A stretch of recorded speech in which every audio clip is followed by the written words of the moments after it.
My name is Mary Jenkins. My mom was known as Mim Flynn, who was the mossing queen of Scituate. And this is her doing her business, and they're hauling the moss and the Creole here to dry out on the beaches between First and Second Cliff. That's out on First Cliff there.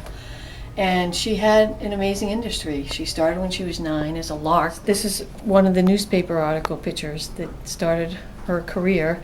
She was written up through the years from 12, 20, 24, still doing the mossing industry, and it was amazing for people to see such a young, petite woman who was only, 5'2", pulling these huge boatfuls of moss and making a living at it. And there weren't many women. No, period, it was so right? unheard of. I mean, she was the only woman at the time who had a boat. Most of the other women would go out and be gatherers and gather it off the rocks.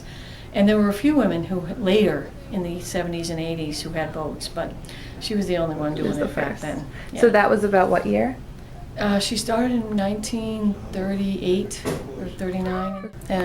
After she had died and we were learning about her in the Irish industry, there was a period where we had trouble with buyers, but then Lucien Rousseau was still buying. So we would go out and collect it off the beach between First and Second Cliff and just collect it as it sat there, washed in, and we would dry it and sell it to Lucien when we were little kids. So we ended up in the bales and the bags of he had some real burlap bags that we used to stuff it in.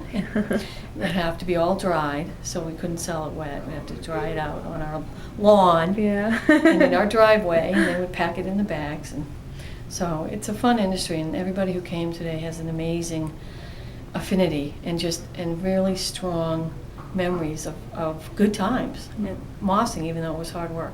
Not just a job, it seems. No, it was sort of a whole culture and around this whole thing, and they all came from all over because they have really good memories of mossing here,